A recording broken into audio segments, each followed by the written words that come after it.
They say the worst part of a ruined vacation is coming home early, but trust me, nothing ruins it faster than finding your neighbor soaking wet in your living room, wearing your towel, sipping your bourbon, and acting like you're the intruder. Yeah, that happened.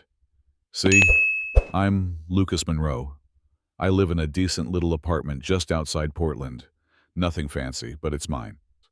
After 3 miserable days of nonstop rain in Hawaii, I figured I might as well fly back, prep for my client pitch, and maybe even enjoy a hot shower in my own space. Instead, I opened my front door at midnight, and there she is, Darlene Whittaker, 65, HOA president, hair wrapped in a towel, feet on my coffee table, painting her toenails like it was spa day at my expense. At first, I thought maybe I'd lost my mind or booked the wrong Airbnb. But nope, my mail was on the table, my couch was soaked, and my bottle of bourbon half gone. When I confronted her, she had the nerve to say, "I'm just looking after the place while you're gone. Community spirit." You know I just stared. She hadn't been invited. No permission.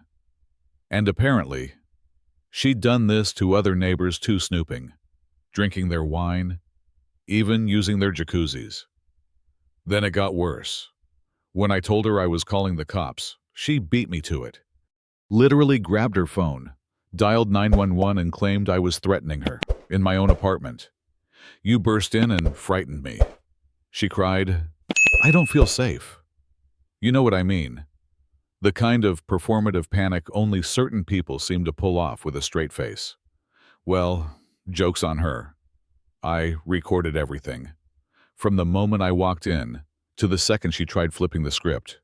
When the cops showed up, I calmly handed over my ID, showed them the footage, and pointed to the open mail. One officer even asked, "Ma'am, how exactly did you get in?" And Darlene, smug as ever, said, "I have access, I'm the HOA chair." Bad move. Turns out, using a master key without consent, drinking someone's liquor, and opening federal mail. Yeah, those are actual crimes. Those are actual. She got cuffed in a towel and screamed about her golf buddies and connections at City Hall the whole way down the stairs.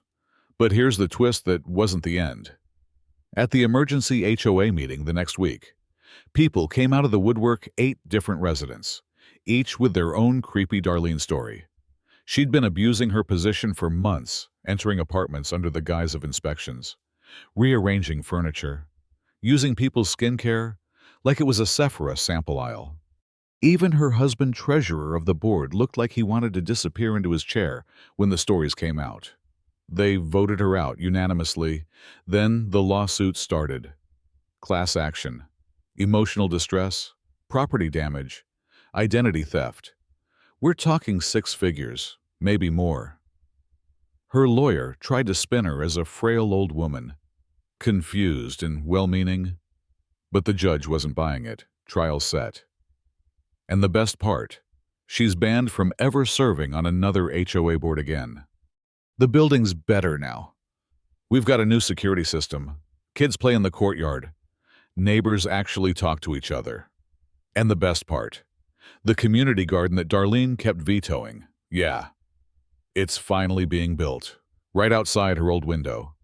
Last I saw her, she was being dragged to a community service shift in a bright orange vest, picking up trash next to the same building she once ruled with an iron keycard. Poetic, right? But I'll say this, people like Darlene don't go quietly. They don't just burn out, they burn everything. So yeah, we won this round. But I've got my doorbell cam on, just in case.